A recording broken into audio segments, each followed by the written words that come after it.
नमस्कार. 11:30च्या बातमीपत्रात मी स्नेहा आघारकर आपलं स्वागत करते. सुरुवातीला एक नजर ठळक बातम्यांवर.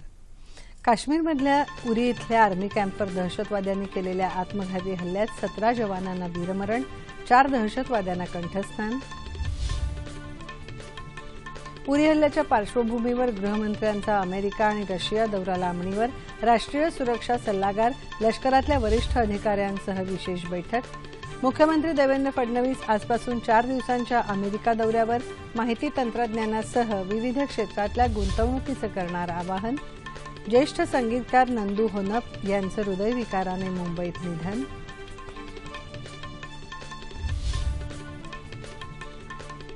दिवा रेल्वे स्थानकाच्या विस्तारीकरणासाठी मध्य रेल्वेचा आज 10 तासांचा जम्बो मेगा ब्लॉक. अनेक रेल्वे सेवा रद्द. आणि डेव्हिस चषक स्पर्धेत लिएंडर पेस जोडी पराभूत.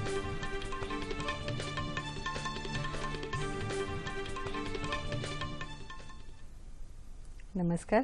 बातम्या विस्ताराने. जम्मू काश्मीरमधल्या बारामुल्ला जिल्ह्यात असलेल्या आर्मी कॅम्पवर आज पहाटेच्या सुमाराला दहशतवाद्यांनी केलेल्या आत्मघाती हल्ल्यात 17 जवानांना वीरमरण आलं. यावेळी झालेल्या चकमकीत 4 दहशतवाद्यांना कंठस्नान घालण्यात लष्कराच्या जवानांना यश आलं. या घटनेदरम्यान मुख्यालयातून स्फोटांचे अनेक आवाज ऐकू आल्याचं पोलिसांनी सांगितलं. या हल्ल्यात 25 जवान जखमी झाल्याचं वृत्त आहे. घटनास्थळी लष्कराचं विशेष दल दाखल झालं आहे. या वर्षातला हा सर्वात मोठा दहशतवादी हल्ला आहे. दरम्यान काश्मीरमधल्या अशांत परिस्थितीच्या पार्श्वभूमीवर गृहमंत्री राजनाथ सिंग यांनी आपला रशिया आणि अमेरिकेचा दौरा पुढे ढकलला आहे. उरी हल्ला आणि अशांत काश्मीर या पार्श्वभूमीवर राजनाथ सिंग यांच्या निवासस्थानी काही वेळातच तातडीची बैठक होणार असून त्या बैठकीला राष्ट्रीय सुरक्षा सल्लागार अजित डोवाल, गृहसचिव तसंच लष्कर, निमलष्कर दल आणि गृह मंत्रालयाचे वरिष्ठ अधिकारी उपस्थित राहणार आहेत. उरी हल्ल्यानंतर संरक्षण मंत्री मनोहर पर्रिकर काश्मीरला भेट देणार असून या हल्ल्यात जखमी झालेल्या जवानांची ते विचारपूस करणार आहेत.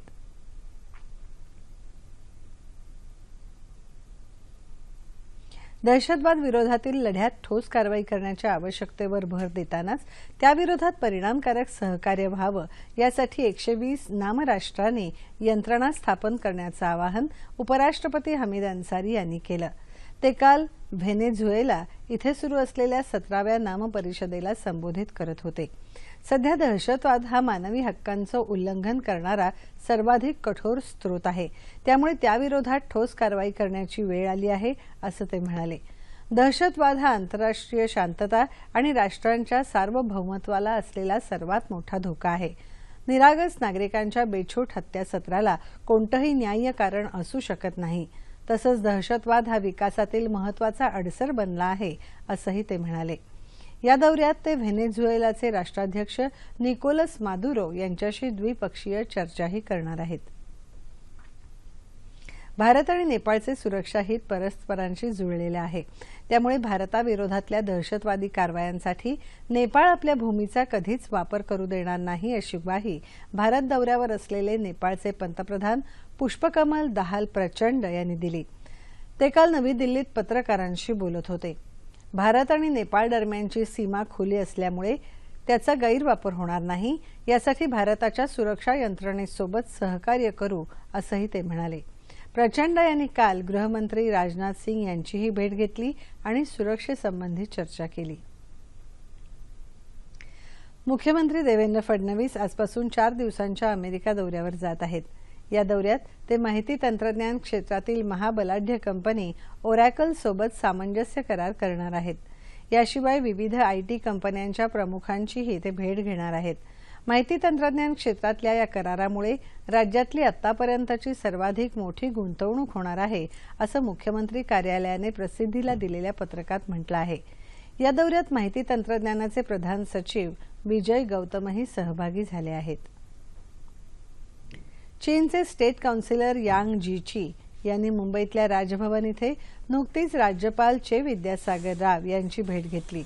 भारत आणि चीन या उभय देशांमधले संबंध अनेक शतकं जुने असून हे संबंध वृद्धिंगत करण्यासाठी आर्थिक संबंध वाढवणं तसंच सांस्कृतिक आणि विद्यार्थी देवाणघेवाण वाढवणं गरजेचं असल्याचं यांग जीची यांनी यावेळी सांगितलं.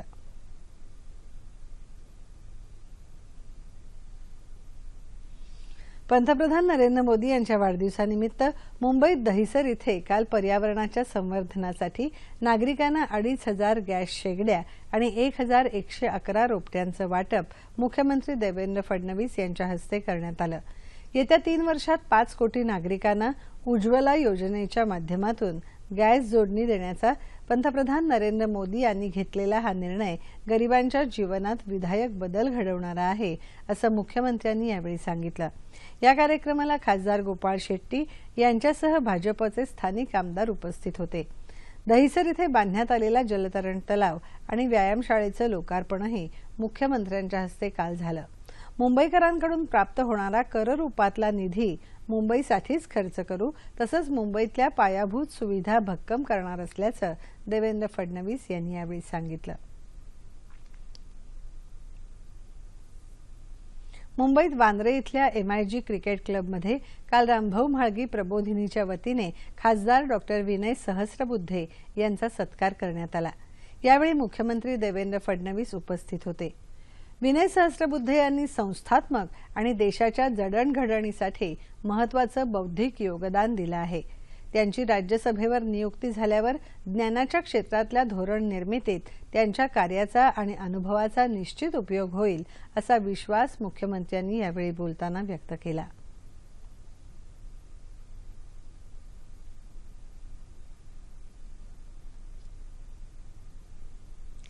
पंतप्रधान नरेंद्र मोदी यांच्या वाढदिवसानिमित्त देशभर काल विविध कार्यक्रमांचं आयोजन करण्यात आलं होतं। मुंबईत काल केंद्रीय कृषी मंत्री राधामोहन सिंग यांनी मेरा गाव मेरा गौरव या मच्छीमार कल्याण कार्यक्रमाचं उद्घाटन केलं। नरेंद्र मोदी यांच्या नेतृत्वाखालील सरकार केंद्रात आल्यानंतर देशाच्या मत्स्य उत्पादनात वाढ झाली, असं राधामोहन सिंग यांनी यावेळी सांगितलं। मच्छीमार आवास योजनेअंतर्गत यावर्षीपासून घर बांधण्यासाठी 1,25,000 रुपये देण्यात येत असून शौचालयासाठी वेगळ्या निधीची सोय करण्यात आल्याचं ते म्हणाले। केंद्रीय रस्ते वाहतूक मंत्री नितीन गडकरी यांच्या उपस्थितीत नागपूरमध्ये महाआरोग्य शिबिर आणि स्वच्छता अभियान राबवण्यात आलं। भाजपा नागपूर आणि पंडित दीनदयाळ उपाध्याय वैद्यकीय संशोधन संस्थेच्या वतीने हे अभियान राबवण्यात आलं। धुळ्यात संरक्षण राज्यमंत्री डॉ. सुभाष भामरे यांच्या हस्ते मोदींच्या वाढदिवसानिमित्त 250 दिव्यांगांना गृहोपयोगी वस्तूंचं वाटप करण्यात आलं। मुंबईत वसंत स्मृती या भाजपा कार्यालयात पंतप्रधानांच्या वाढदिवसानिमित्त बेटी बचाओ बेटी पढाओ या योजनेअंतर्गत 110 मुस्लिम विद्यार्थिनींना शिष्यवृत्ती प्रदान करण्यात आली। यावेळी भाजपचे राष्ट्रीय प्रवक्ते शहनवाज हुसेन आणि भाजपा मुंबई अध्यक्ष आशिष शेलार उपस्थित होते। वनमंत्री तसंच चंद्रपूरचे पालकमंत्री सुधीर मुनगंटीवार यांच्या उपस्थितीत चंद्रपुरात दिव्यांग शिबिराचं आयोजन करण्यात आलं आहे। या शिबिरात दिव्यांग व्यक्तींची मोफत तपासणी करण्यात आली, तसंच त्यांना आवश्यक त्या औषधांचं मोफत वाटप करण्यात आलं। भारतीय जनता पक्षाच्या वतीने कोल्हापुरातल्या पंचगंगा नदीच्या घाटावर स्वच्छ भारत अभियान राबवण्यात आलं। उस्मानाबाद इथे भाजपतर्फे स्वच्छ भारत अभियानाअंतर्गत सफाई कामगारांच्या हस्ते केक कापण्यात आला। लातूर इथे डॉ. सुनील गायकवाड यांनी अंध, दिव्यांग आणि कुष्ठरोग्यांच्या वसाहतीत जाऊन फळ वाटप केलं। गडचिरोली इथे खासदार अशोक नेते यांनी दिव्यांगांना फळ वाटप केलं। यावेळी शहरात स्वच्छता मोहीमही राबवण्यात आली। शैक्षणिक गुणवत्तेसंदर्भात कोणत्याही प्रकारची तडजोड केली जाणार नाही, सगळ्यांना गुणवत्तापूर्ण शिक्षण देण्यावर केंद्र सरकारचा भर आहे, असं प्रतिपादन केंद्रीय मनुष्यबळ विकास मंत्री प्रकाश जावडेकर यांनी केलं। काल मुंबईत आयोजित करण्यात आलेल्या जायंट पुरस्कार सोहळ्यात ते बोलत होते। या पुरस्कार सोहळ्यात सामाजिक, सांस्कृतिक, पत्रकारिता, चित्रपट यासारख्या क्षेत्रात उत्कृष्ट काम करणाऱ्या व्यक्तींना पुरस्काराने सन्मानित करण्यात आलं।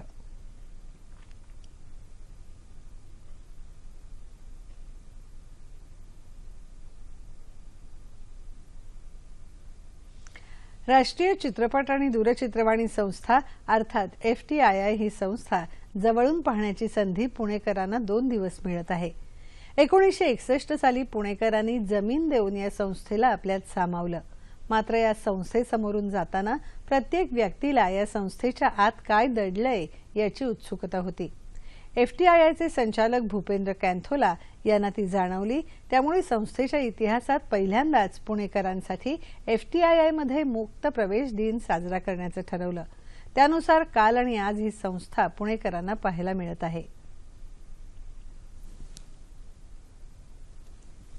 उन्होंने जिस इंस्टीट्यूट को 1961 में अपने यहाँ जगह दी और इस इंस्टीट्यूट को इतना प्रेम दिया, इतना सम्मान दिया, तो एफटीआई ने सोचा कि हम उनको हमारी तरफ से धन्यवाद कहें पुणे की जनता को और उनको आमंत्रित करके उनको ये पूरा इंस्टीट्यूट दिखाए। यही इसके पीछे की सोच है। या उपक्रमाला विद्यार्थ्यांपासून ते वयोवृद्धांपर्यंत उत्स्फूर्त प्रतिसाद मिळत आहे। इथला स्टाफ आणि त्यांचं स्वागत एक गुलाब देऊन आमचं स्वागत झालं, ते खूप छान वाटलं। पहिल्यांदा आलो त्यामुळे आणि सर्व जे फिल्म्स रिलेटेड मध्ये किंवा टेलिव्हिजन इन्स्टिट्यूट मध्ये ज्या पण सगळ्या गोष्टी असतात त्या सगळ्या गोष्टी त्यांनी दाखवल्या आणि आवर्जून माहिती दिली, आमच्या प्रश्नांची उत्तर दिली त्यांनी चांगल्या पद्धतीने, त्यांनी त्यांचा वेळ दिला। या संस्थेच्या ठिकाणी पूर्वी प्रभात चित्र कंपनीचा स्टुडिओ होता। अद्यापही या स्टुडिओचा काही भाग जसाच्या तसा ठेवण्यात आला आहे। त्या काळातली केशभूषा, वेशभूषा आणि सेट्स पासून आतापर्यंतचं आधुनिक तंत्रज्ञान या ठिकाणी आहे। पॅरोलवर सुटलेल्या कैद्यांवर लक्ष ठेवण्याच्या दृष्टीने त्यांच्या पायाला इलेक्ट्रॉनिक चिप लावण्याचा विचार राज्य सरकार करत आहे। पल्लवी पूरकायस्थ हत्ये प्रकरणातल्या दोषीला पॅरोल मिळाल्यानंतर तो फरार झाल्याची घटना नुकतीच घडल्याच्या पार्श्वभूमीवर राज्य सरकार हा विचार करत आहे। या इलेक्ट्रॉनिक चिपमुळे कैद्याचे ठिकाण समजू शकेल। त्याचप्रमाणे कैद्याने ही चिप काढण्याचा प्रयत्न केला तर कारागृह अधिकाऱ्याला त्याची माहिती मिळू शकेल। मराठवाडा समन्वय समितीच्या वतीने मराठवाडा मुक्ती संग्राम दिन महोत्सवाचं आयोजन काल पुण्यात करण्यात आलं होतं। विधानसभेचे अध्यक्ष हरिभाऊ बागडे या कार्यक्रमाच्या अध्यक्षस्थानी होते। पुण्याचे महापौर प्रशांत जगताप, सामाजिक कार्यकर्ते कुमार सप्तर्षी यांच्यासह अनेक मान्यवर यावेळी उपस्थित होते। मराठवाडा मुक्तीसाठी लढलेल्या सेनानींना मानवंदना देण्यासाठी गेल्या 8 वर्षांपासून या कार्यक्रमाचं पुण्यात आयोजन करण्यात येत आहे। पाण्याची आणि शिक्षणाची मराठवाड्याला आज खरी गरज आहे असं मत बागडे यांनी यावेळी व्यक्त केलं। या कार्यक्रमात मराठवाडा भूषण पुरस्कारांचं वितरण करण्यात आलं। सरकारी आकडेवारीपेक्षा राज्यात कुपोषित बालकांची संख्या कितीतरी जास्त आहे, मात्र सरकार कुपोषण लपवत असल्याचा आरोप विधान परिषदेतले विरोधी पक्षनेते धनंजय मुंडे यांनी केला। मुंडे यांनी काल पालघर जिल्ह्यात कुपोषणामुळे मृत्यू झालेल्या 2 बालकांच्या कुटुंबियांची भेट घेऊन त्यांचं सांत्वन केलं। तसंच अनेक भागांना भेटी दिल्या। सकस आहार आणि आरोग्य सुविधा न मिळाल्यामुळेच कुपोषणाचे बळी जात आहेत। याला आदिवासी खात्यासह आरोग्य तसंच महिला बालकल्याण खातं जबाबदार आहे। विधानसभेतले विरोधी पक्षनेते राधाकृष्ण विखे पाटील यांनी काल मोखाडा तालुक्यातल्या वाघ कुटुंबियांची भेट घेऊन त्यांचं सांत्वन केलं। कुपोषण वाढण्याला सरकारची निष्क्रियता आणि गैरकारभार जबाबदार आहे असं सांगत आदिवासी मंत्र्यांची हकालपट्टी करण्याचं धाडस मुख्यमंत्र्यांनी का दाखवलं नाही असा प्रश्न त्यांनी यावेळी उपस्थित केला। कवी तसंच निर्माते शशिकांत लोखंडे यांच्या द इलेक्ट्रा आणि वेस्टलँड या 10व्या कविता संग्रहाचं प्रकाशन आणि शांताकृष्णा फिल्म प्रोडक्शनचं उद्घाटन काल मुंबईत झालं। फिल्म्स डिव्हिजनचे माजी महासंचालक कुलदीप सिन्हा आणि चित्रपट दिग्दर्शक सतीश रणदिवे यांच्या अध्यक्षतेखाली हा कार्यक्रम झाला। कुलदीप सिन्हा, सतीश रणदिवे, प्रकाश भागवत, डॉक्टर विनोद मेश्राम, प्राध्यापक डॉक्टर प्रल्हाद लुलेकर, संजय पवार, प्राध्यापक अशोक बागवे आदी मान्यवरांनी कवी शशिकांत लोखंडे यांच्या इलेक्ट्रा आणि वेस्टलँड या काव्यसंग्रहाचे वेगवेगळे पदर आपल्या भाषणातून उलगडले। मुंबईसारख्या समुद्रकाठच्या महानगरीत सांडपाणी आणि मोठ्या प्रमाणावर निर्माण होणारा औद्योगिक कचरा पाहता सागरतट स्वच्छ ठेवण्यासाठी सतत स्वच्छता अभियान राबवण्याची गरज असल्याचं प्रतिपादन बंदर विकास राज्यमंत्री रवींद्र चव्हाण यांनी केलं। कालच्या आंतरराष्ट्रीय स्वच्छता दिनानिमित्त राज्यातल्या किनारपट्टी स्वच्छ आणि सुंदर करण्यासाठी 17 सप्टेंबर ते 2 ऑक्टोबर या पंधरवड्यात स्वच्छता अभियान सुरू करण्यात आलं आहे। त्यानिमित्त जुहू किनाऱ्यावरील प्रसिद्ध वाळू शिल्पकार सुदर्शन पटनाईक यांनी उभारलेल्या वाळू शिल्पाचं त्यांच्या हस्ते उद्घाटन झालं। वर्सोवा किनाऱ्यावरही विद्यार्थ्यांनी स्वच्छता अभियान राबवलं। राष्ट्रीय औद्योगिक अभियांत्रिकी संस्था अर्थात नीटी या संस्थेचा 22वा दीक्षांत समारंभ काल मुंबईत झाला। मिसाईल लेडी म्हणून ओळख असणाऱ्या प्रसिद्ध शास्त्रज्ञ डॉक्टर टेसी थॉमस यावेळी प्रमुख पाहुण्या म्हणून उपस्थित होत्या।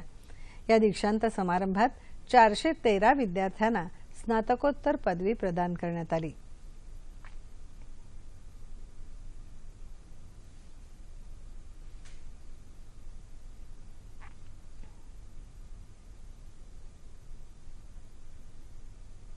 राज्याचे माजी उपमुख्यमंत्री आणि राष्ट्रवादी काँग्रेसचे नेते छगन भुजबळ यांना काल जे रुग्णालयात दाखल करण्यात आलं आहे। भुजबळ यांना ताप, प्लेटलेट्स कमी होणं आणि अंगदुखी अशा तक्रारी असल्याची माहिती जे रुग्णालयाचे अधिष्ठाता तात्याराव लहाने यांनी दिली। महाराष्ट्र सदन आणि इतर बेहिशोबी मालमत्ता प्रकरणी अंमलबजावणी संचालनालयाने त्यांना अटक केली असून ते सध्या आर्थर रोड तुरुंगात आहेत। देशातली गरिबी घालवायची असेल तर शेतकऱ्याच्या मालाला चांगला भाव मिळाला पाहिजे, यासाठी राज्यकर्त्यांनी प्रयत्न करायला हवेत, असं राष्ट्रवादी काँग्रेसचे अध्यक्ष आणि माजी केंद्रीय कृषी मंत्री शरद पवार यांनी म्हटलं आहे। बीड जिल्ह्यातल्या तेलगाव इथे माजी मंत्री सुंदरराव सोळंके यांच्या पूर्णाकृती पुतळ्याचं अनावरण पवार यांच्या हस्ते काल झालं, त्यावेळी ते बोलत होते। हे सरकार शेतकऱ्यांचं कर्ज माफ करत नाही, तसंच कर्जदार कारखानदारांवर कोणतीही कारवाई करत नाही, असं ते म्हणाले। राजकारण हे निवडणुकांपुरतं मर्यादित ठेवून विकास प्रेरित राजकारण केलं पाहिजे, असं पंकजा मुंडे यांनी यावेळी सांगितलं। लोकशाही, समाजवाद आणि धर्मनिरपेक्षता या देशाच्या पायाभूत तत्वांशी मोडतोड करून लोकशाही उद्ध्वस्त करण्याचा प्रयत्न काही फॅसिस्ट संघटनांकडून केला जात आहे। विरोधकांचा आवाज चिरडून देशाची महत्त्वाची साधन संपत्ती बड्या उद्योगपतींच्या घशात घातली जात आहे, तर गरिबांसाठीच्या अनुदानात कपात केली जात आहे। या सर्व घटनांमुळे राज्यघटनेतले समतामूलक तत्वांना धोका निर्माण झाला आहे, अशी टीका महाराष्ट्र अंधश्रद्धा निर्मूलन समिती, डावे पक्ष आणि पुरोगामी संघटनांनी केली आहे। अशावेळी लोकशाही मूल्यांची जपणूक करण्याच्या उद्देशाने या सर्व संस्था संघटनांनी लोकशाही संघर्ष यात्रा या मोटरसायकल रॅलीचं आयोजन केलं आहे। येत्या 21 ते 24 सप्टेंबर या कालावधीत ही संघर्ष यात्रा पुणे ते धारवाड या मार्गावर काढण्यात येणार आहे, अशी माहिती यात्रेचे संयोजक सोशलिस्ट पार्टीचे राष्ट्रीय अध्यक्ष भाई वैद्य यांनी आज पुण्यात दिली। यात्रेच्या निमित्ताने पुणे, सातारा, सांगली, कोल्हापूर आणि धारवाड शहरांमध्ये सभाही घेण्यात येणार आहेत, असं वैद्य यांनी पत्रकार परिषदेत सांगितलं। यात्रेत 500 मोटरसायकलस्वार सहभागी होणार असल्याचंही त्यांनी म्हटलं आहे। अमेरिका प्रणित आघाडीने पूर्व सिरियावर केलेल्या हल्ल्यात सिरियाचे 62 जवान ठार झाले। यापूर्वी रशियाने अमेरिकेवर हा हल्ला केल्याचा आरोप केल्यानंतर अमेरिकेने त्यावर शिक्कामोर्तब केला आहे। ठार झालेले सर्व सिरियन सैनिक इसिस या दहशतवादी संघटनेविरोधात लढत होते। या हल्ल्याबाबत अमेरिकेचे राष्ट्राध्यक्ष बराक ओबामा यांनी आंतरराष्ट्रीय समुदायाकडे दिलगिरी व्यक्त केली आहे। अमेरिकेच्या या हल्ल्यामुळे इसिसला पाठबळ मिळालं असल्याचा आरोप रशियाने केला आहे। भक्ती संगीताच्या माध्यमातून घराघरात पोहोचलेले ज्येष्ठ संगीतकार आणि व्हायोलिन वादक नंदू होनप यांचं काल रात्री हृदयविकाराच्या झटक्याने मुंबईत निधन झालं। ते 64 वर्षांचे होते। अजित कडकडे, रवींद्र साठे आणि अरुण पौडवाल या गायकांना घेऊन भक्ती संगीताचा नजराणा त्यांनी रसिकांना दिला। स्तोत्र, मंत्र यासह भावगीतं आणि प्रेमगीतांनाही त्यांनी संगीत दिलं। होनप यांच्या व्हायोलिन वादनाने बॉलिवूडवरही गारुड केलं होतं। मध्य रेल्वेवरील दिवा स्थानकाच्या विस्तारीकरणाच्या पहिल्या टप्प्यातल्या कामाच्या पार्श्वभूमीवर मध्य रेल्वेवर आज 10 तासांचा मेगा ब्लॉक घेण्यात आला आहे। या ब्लॉक दरम्यान कल्याणकडे जाणाऱ्या धीमा मार्गिकेचं काम हाती घेण्यात आलं आहे। त्यामुळे सकाळी 8:30 ते संध्याकाळी 6:30 पर्यंत दिव्याहून कल्याणच्या दिशेने जाणारी धीमी मार्गिका पूर्णपणे बंद राहील।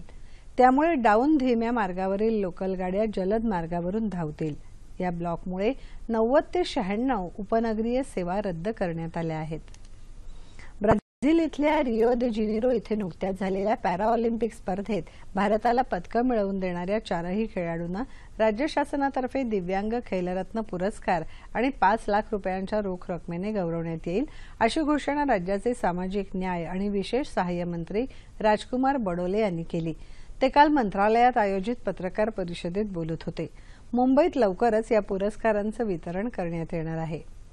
नवी दिल्ली इथे सुरू असलेल्या डेव्हिस चषक टेनिस स्पर्धेत काल झालेल्या अटीतटीच्या सामन्यात राफेल नदाल आणि मार्क लोपेज यांच्या जोडीनं भारताच्या लिएंडर पेस आणि साकेत मेमेनी या जोडीचा 6-4, 6-7, 4-6, 4-6 असा पराभव केला.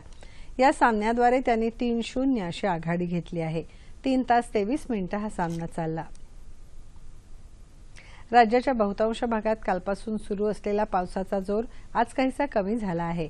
ठाणे जिल्ह्यात काही ठिकाणी किरकोळ पाऊस पडला तर अहमदनगर जिल्ह्यामध्ये झालेल्या मुसळधार पावसामुळे अनेक घरं तसंच शाळांमध्ये पाणी शिरलं. काही घरांची पडझड झाल्याचंही वृत्त आहे. लातूरात पावसाने उघडीप दिली आहे.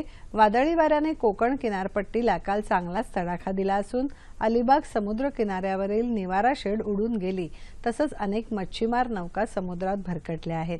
त्यामुळे कोट्यवधी रुपयांचं नुकसान झालं असून सुदैवाने जीवितहानी झालेली नाही.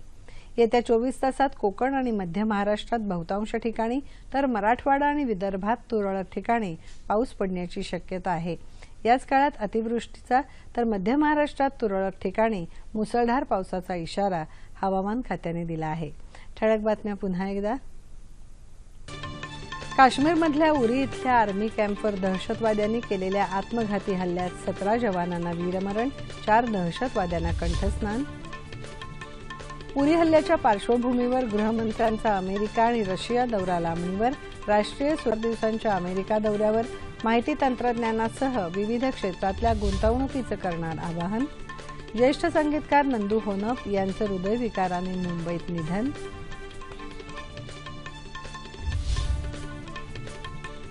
दिवा रेल्वे स्थानकाच्या विस्तारीकरणासाठी मध्य रेल्वेचा आज 10 तासांचा जम्बो मेगा ब्लॉक. अनेक रेल्वे सेवा रद्द.